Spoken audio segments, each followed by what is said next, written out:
Good afternoon, everybody, and welcome to this webinar. My name is Catherine Harry. I am a landscape architect, and I'm working as a landscape advisor for NatureScot.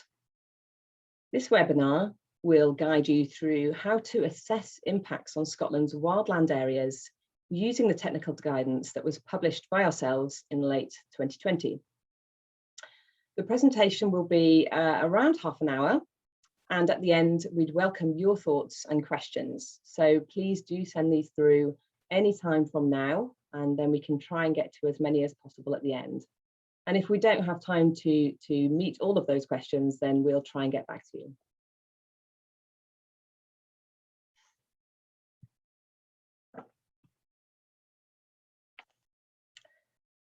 So we're briefly going to touch on what wildland areas are in Scotland and why there's a need for guidance. I'm then going to run through the scope of the guidance and how it should be applied. I'll then go on to explain some of the terminology, including the wildland qualities, what these are, and some of the other terminology around wildland that has been some confusion with. Finally, they'll then run through the guidance itself and its 5 distinct stages. The wildland area map. It identifies Scotland's most natural, remote and uninhabited landscapes. It is where the strength and extent of wildness, which is the contribution and it's of national importance.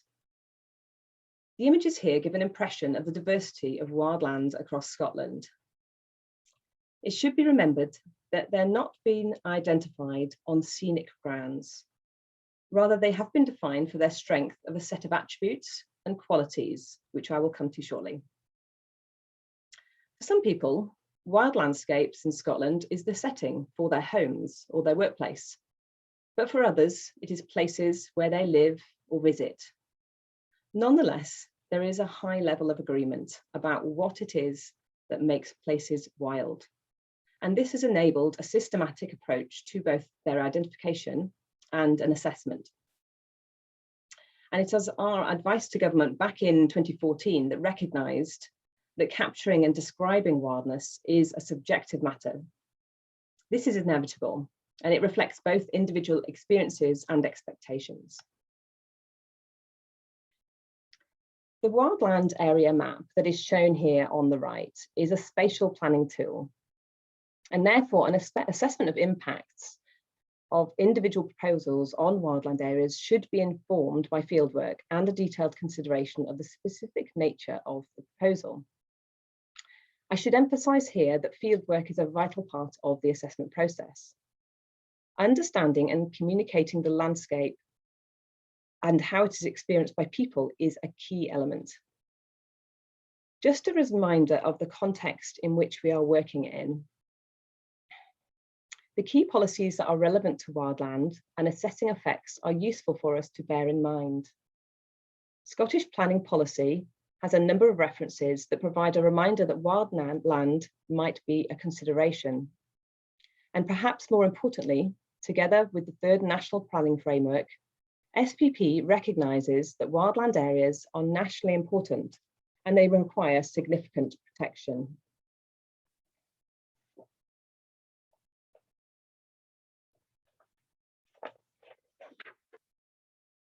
The method here, described within the guidance, fits with the approach and the principles set out within the Guidance for Landscape and Visual Impact Assessment, GLVIA. And as such, the guidance should only really be applied to proposals whose nature, siting, scale or design are likely to result in a significant effect on wildland areas. On the right of your screen is an extract from a wildland description. These can be found in full on our website. The assessment must provide an adequate and appropriate level of information. This is a really important point. This will enable decision makers and consultees to fully understand the significance of the effect of the proposal. And NatureScot can help in guide the scope of the particular wildland assessment through pre-application engagement. Ultimately, this guidance has a closer fit with GLVAA than previous versions. It replaces those earlier versions which predate wildland areas and the descriptions. It also focuses on wildland qualities as they have been set out within the descriptions. And it is proportionate, reflecting government's policy that's set out within SPP and NPF. It's worth noting that where the guidance does differ from assessments of other valued landscapes, such as national parks and national scenic areas, it's where the effects on wildland are only considered from within them and not from outside of them. A useful piece of information here to form the understanding of wildland areas is the wildness map that you can see here on screen. This is available again on our website. So to be clear, the term wildland is best expressed and used for those areas that have been identified by the wildland area map. Wildland areas each have 5 physical attributes, which are listed here on the left, and 4 perceptual responses which have been evoked by these physical attributes. They're listed on the right. And these will all be strongly expressed across wildland areas to varying degrees. We do acknowledge that this is a subjective matter, as people do respond differently according to their individual experiences, perceptions, expectations. But nonetheless, we have systematically mapped and assessed the physical attributes that people associate with wildness to identify the most significant and valued areas of wildland. The guidance includes an annex at the back, which explains each of these terms that you see on screen. Many wildland assessments that we're seeing now, prepared by consultants, are adopting these terms, demonstrating that there's a really good understanding now of both the terms and their use.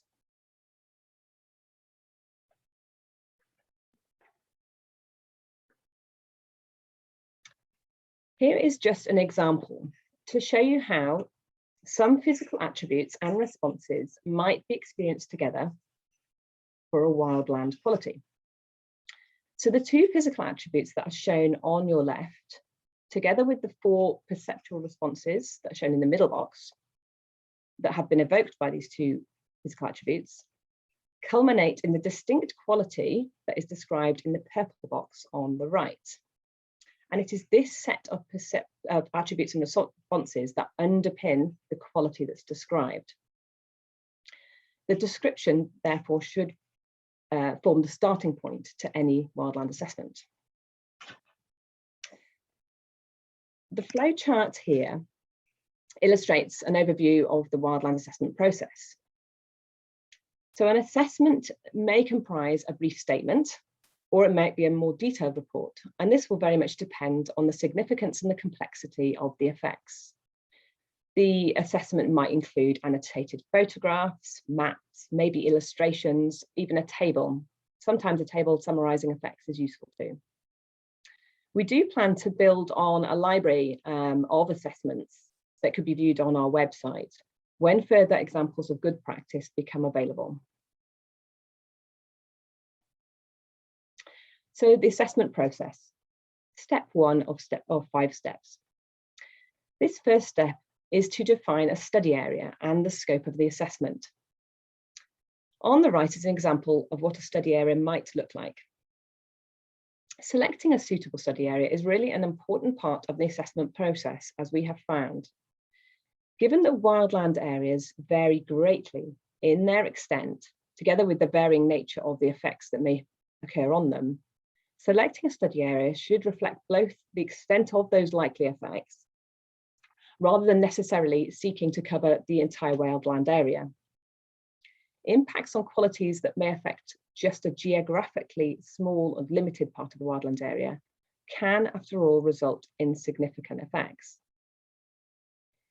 We would emphasise that the rationale for selecting the study area and the scope of your assessment should be clearly stated, and it should consider both the extent and visibility and recognise routes, movement and the experience of the wildland area. It should reflect the qualities as they're likely to be significantly affected, and also the potential for any cumulative effects.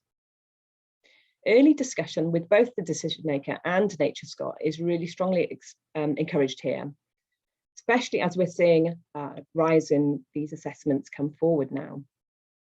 To ensure a really focused assessment, tools such as ZTBs, wireframes, assessment points, visualizations may be necessary depending on the nature of the proposal. And again, we're really happy to advise further on this.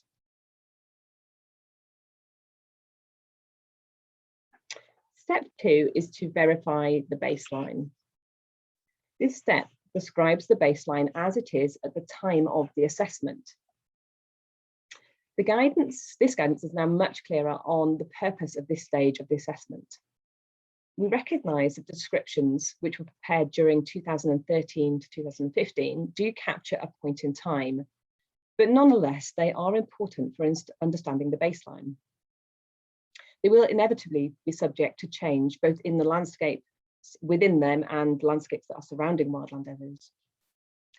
So when examining the baseline, both the descriptions and fieldwork should be used to understand the different characteristics of the landscape, the strength of the attributes and responses, and their contribution to the qualities. The baseline should take account of any relevant and substantial changes that might have occurred either within or outside of the wildland areas since descriptions have been produced. These changes should only be referenced if individually or collectively they materially affect the wildland qualities. Where there are elements, either within or outside of the wildland areas, that do detract from qualities, but they were in existence in the time prior to the wildland descriptions being prepared, we don't expect these to be referenced at this stage because they have already formed part of the baseline. Sensitivity is a combination of the nationally important value attached to wildland areas and the susceptibility to the type of change proposed. This accords with GLBIA. It's important that the individual qualities, and not just the wildland area or the study area if it differs from that, are assessed for their susceptibility. This is going to ensure that the degree to which the qualities are susceptible to the type and the scale of change will be clearly explained to fully understand the final level of sensitivity that has been assigned. Due to the inherent difficulty in a standard susceptibility rating, this step might require a more detailed narrative rather than a matrix. This will draw out the susceptibility of the qualities, which might vary across the study area. And in general, wildland qualities do strengthen progressively as you move into a wildland area. So it can recognise that peripheral areas are important, and they do nonetheless provide an important contribution to the wildland area. So two important factors that are key to identify susceptibility are the strength of the qualities that are expressed and the influence of any detractors on those qualities. There has been much debate about the popularity of locations within wildland areas, and if this increases or indeed decreases their susceptibility and overall sensitivity. Whilst the qualities experienced from well-visited destinations and routes within wildland areas will be particularly sensitive, the assessment should recognise that wildland areas, even if not highly visited, are sensitive. Step 4. This part of the assessment will be very familiar to those who undertake LBIAs. The assessment of magnitude of effect of the wildland qualities should be set out in terms of size and scale of change, geographic extent of area, duration and reversibility, all very familiar terms to landscape architects. To the right here is an example of a narrative approach to the assessment that might be set out within a table, for example. So don't worry about trying to read any of the detail that's within that table. It's more just to illustrate how an assessment might look. So if the proposal is located outside of a wildland area, for example, the distance of the proposal from the wildland area will often be an important consideration, but it is not and should not be used as a proxy for the magnitude of effect. Remember that the effect is on the qualities, that's what's important. Similarly, the extent of effect is not simply about percentage or absolute area. Rather, it should describe where the effects occur and how they contribute to the wildland area, how these areas contribute. This is a part of the assessment that we don't often see adequately described. It is our experience that assessors more often than not are describing the visual effects and don't sufficiently relate those effects to how these affect the qualities as they have been described. So a succinct narrative approach to this assessment, and this part of the assessment, is very much encouraged. The judgment should be clearly informed by an understanding of both the proposal and the qualities of the area and the fieldwork that has been undertaken. So in order to get a better understanding of what sort of information this part of the assessment is seeking to draw out, we've pulled together a few short examples here. And each of these examples of effects relates to one or more of the underpinning attributes and responses that have been just picked out here in bold. So, for example, the top left box describes the proposal would introduce obvious human artifacts relating to one of the human physical attributes, detracting from the awe-inspiring simplicity of the rounded hills, which drawing again there on one of the perceptual responses. And it'll be that physical attribute and perceptual response that would be embedded within a particular quality that is being assessed. So the other examples run through similar ways in which the combination of attributes and responses draw together for the quality. So having identified the potential effects through from step 1 to step 4, measures to reduce any anticipated adverse effects should now be considered. Whilst there will be limited scope for successful mitigation of particularly large-scale development, either within or partly within wildland areas, some examples shown here are of approaches to mitigation that might be applied to other developments. In addition to mitigation of new effects, there may be cases where it's appropriate to consider the scope for removing or enhancing existing features that detract from qualities, and these would have been highlighted in your baseline study. For example, by rerouting an existing or poorly sited track to ensure better landscape fit, perhaps restoring redundant access tracks or removing some fence lines. An early consultation with the decision maker or ourselves can help to identify some appropriate and early mitigation.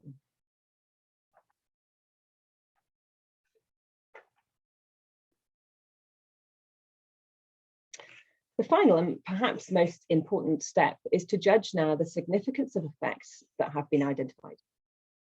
The approach taken in the guidance is to define significant effects as those that result in a material change in the experience of any of the described wildland qualities.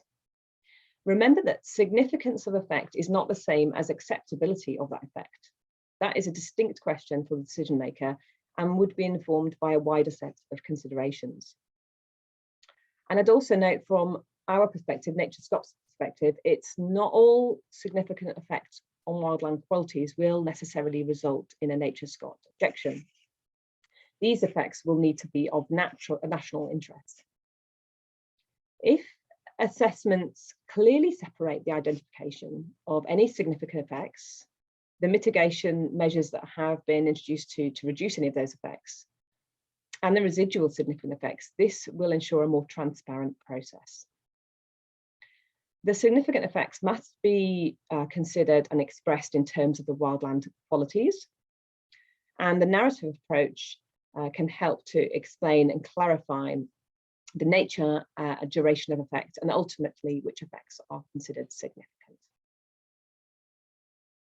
So here is another example of a short narrative that captures how the effects identified have been drawn together. The significance of effect should be considered in terms of the qualities. We have emphasized this.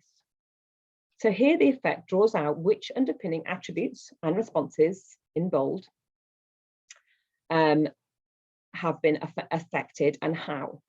So it reads, whilst there are wind farms visible around the margins of the wildland area is of sufficient extent that their effects on the sense of sanctuary or and remoteness are limited and the qualities remain well expressed. So this part of the assessment sets out the baseline essentially. And it goes on to say, due to the proposed location, very close to the margins of the wildland area, it would substantially increase the intensity of obvious human artifacts visible from within large expanses of the wildland area, particularly where its qualities are well expressed. The proposal would be substantially affect the resulting sense of sanctuary, awe, and remoteness, particularly in areas where currently there is little or no visibility of other wind farms. So this goes on to describe how each of those underpinning attributes and responses are affected and where.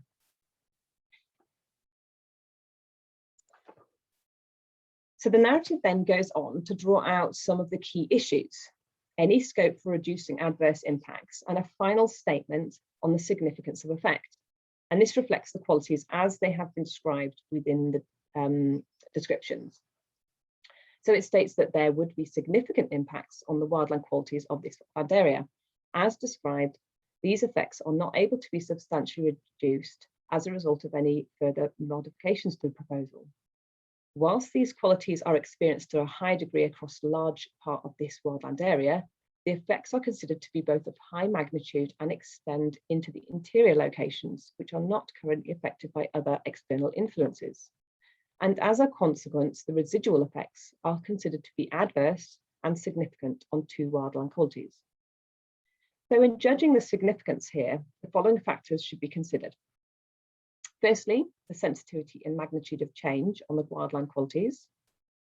Secondly, the contribution of the area affected to the wider wildland area.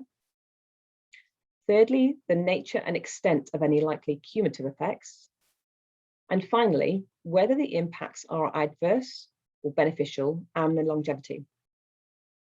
So judgments will be informed by the national importance of wildland areas as set out in SPP and NPF, the descriptions and the understanding of the wildland area through fieldwork.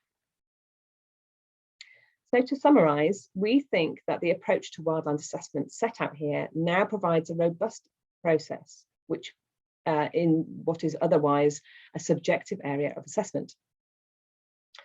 Whilst it fits with the wider landscape and visual impacts assessment, we do also recognise that there is an additional effort required for proposals that might benefit from a wildland assessment. So we will continue to encourage early discussions with both the decision maker and ourselves on the need for and the scope of and focus of any wildland assessment. So the key steps, just as a reminder, and we'd like to emphasise for the proposal for the assessment, is to describe the baseline and note any changes since the descriptions have been written. In assigning sensitivity, the strength of qualities expressed and the influence of existing detractors should be considered. When describing the magnitude of effect, highlight where those effects occur and how these areas contribute to the wider wildland area. And in drawing together the significance of effect, these should be considered in terms of the wildland area qualities. So I would now like to welcome your thoughts and questions, any you might have, and bear in mind that we may need to take some of these away and get back to you. Thank you. Thanks very much, Catherine. That's really informative. So we're also joined by Simon Brooks, who's a strategic planning manager with NatureScot, who can handle some of the questions that you might have on the policy side of things. So if you have any questions, please do just type them into the little Q&A tab at the bottom. So just to the first question, I think for you, Catherine, will this guidance be updated or reviewed in the future, particularly as you learn from experience in applying it? Yes, as with on any NatureScot guidance, we do aim to keep them up to date and relevant to reflect both the framework of policy and environmental change. So we think probably the best way to do this is to continue to add to the library of good examples, applying that guidance to a range of projects and proposals to ensure that they're available to people and they can get a good understanding of what's expected. Okay, thank you. And And if somebody has a wildland area assessment that they have prepared that they think that they've followed the guidance and it's a good example, what would the route be for them to have that added to the library? Yeah, what we would encourage is for you to send them through to the Wildland mailbox, which is wildland@nature_Scott. I think that's right. We can put that up. So if you can send those through to us, then we can have a look. I mean, we will be able to do that and decide. It'd be good to have a good range of projects. So absolutely, we welcome those. Great. So how long and detailed would you expect the assessment report that is prepared to be? And is it part of the landscape visual impacts assessment? We think it's now best that it does form part of the LVIA, the Landscape Visual Impact Assessment. It sits well within that kind of chapter of the assessment. It also draws on a lot of the information that's within the LVIA, so that does make sense, so we're not repeating information. With regard to the length, then it will depend. So again, that's going to be guided by early consultation with us and discussion on the scope, because we don't necessarily need the assessment to cover all qualities, for example. It might be some can be screened out quite early on. So I'd encourage people to come and talk to us. Okay, great. So I'm not sure if this is a question for you, Catherine or Simon. For local development plan examinations, is it no longer sufficient for councils to rely on landscape wind capacity studies?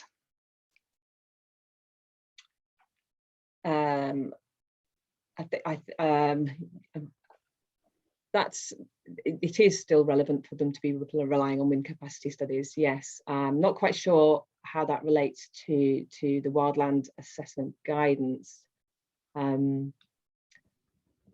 Maybe they could give us a bit more information on that question, because I'm not quite sure how it's relating to the guidance. Okay, that's maybe one to pick up afterwards by email. So does NatureScot envisage updates or review of the existing wildland area descriptions, many of which have seen considerable change since they were drafted and published? Yeah, good question. And as with the wildland area map, we don't plan to revisit these. We feel that actually the changes that have occurred that are material, as in that have really affected those wildland qualities, are actually few and far between. There aren't a huge amount of those changes since they've been described, which is testament to the VAP and the descriptions doing a good job in safeguarding these areas. So no, that's not something we're planning to do. We're hoping that the information that we have available now will be able to stand the test of time. Yeah, thanks, Catherine. I think this is maybe one for Simon. In terms of the NPF4 position statement and considerations of wildland areas and potential repopulation of rural areas, how does this impact on the qualities, and will this need further consideration on the qualities and perceptions and boundaries of current wildland areas and future assessment? Yes, thanks, Alison. I'll pick that up. Yeah, in terms of the position statement, it's worth noting that we follow current policy. So the position statement is an indication of change and where it might go. So at the moment, we're still working with Scottish planning policy as written and NPF3. In terms of what may come out of that, we don't know. We wait to see what the draft will say this autumn. But in terms of, I think, of understanding the question correctly about the qualities, I mean, the qualities and the descriptions are describing what is, or attempting to capture what is there now. So it is only will be in the future when those qualities have changed that baseline will have changed. So it's not talking about policy aspirations that may come along in the future. It is a statement of, I guess, the here and now. But if there is changes, whether it's further development for repopulation reasons, changes in management, etc., those should be picked up and reflected at a later stage, either in the individual field work that's done on the back of a proposal, or if we do need to revise descriptions at some point in the future, and I think it's going to envisage some, quite a few years away, that's when that would be picked up. Okay, thanks, Simon. So do you expect planning, oh, no, sorry, I think I've just started to read out a second one that I've already done. So in section 5, you mentioned that existing wind turbines didn't have much impact on the wildland area because they were on the margins, but the new proposal's location, again on the margins, would have a detrimental impact. Is that what you meant there? Is that picked up correctly? Can you clarify that at all, Catherine? I can, yes. That wasn't the intent. No, it wasn't that existing any existing development that may have been on the margins of wildland areas prior to the descriptions being formulated. So in other words, the descriptions should capture those that were in existence. And it is difficult with timelines because, of course, with large scale development, we know that there's a time lag between consent and actual construction. So I think if there's not clarity basically within the descriptions, what we'd encourage people to do is talk to us and be clear about that baseline, because this is where we do see quite a bit of confusion. And we're not saying that there is a difference between, if it's not mentioned, therefore it's not there. It's being considered about how we describe the effects from existing development. It is important to capture that. So I think, if people aren't sure about what has been captured within that timeline, they need to undertake that baseline assessment and make it clear that perhaps the proposals that were consented and not built, for example, that's what they're referencing, just so that everybody is clear. Okay, thank you. So we've got a question. It's related to an earlier question about the landscape wind capacity studies. So would you expect planning authorities to follow this guidance when they're updating their landscape wind capacity studies? Is that something you can answer? Is this one for the wider team? I think it's just that this guidance is aimed at those proposals that come forward. So it's not in relation to capacity studies. So no, I think the answer to that is this isn't about capacity. This is about a process that we'd expect assessors to undertake. So I hope that's clear. Right. Thank you. So I think we've got another few minutes, so just get your questions in if you've got any remaining. So you mentioned that NatureScot doesn't plan to revisit the wildland areas map from 2014. So does that mean that the wildland areas will continue to exist as they are, irrespective of what the draft National Planning Framework 4 sets out? Or do you think there's likely to be change to that? Shall I pick that one up? I know it's mentioned Catherine, but I think that's sort of more of a policy question. I mean, the status of the map only has status because of Scottish Government policy. So what NPF, and obviously NPF in the future is going to include SPP policies. So if there are changes, for instance, wildland areas are seen as not having a policy relevance in the future, it will become a historic map in that regard. So yes, the map will exist because these areas have been identified, but that'll be a point of time map then.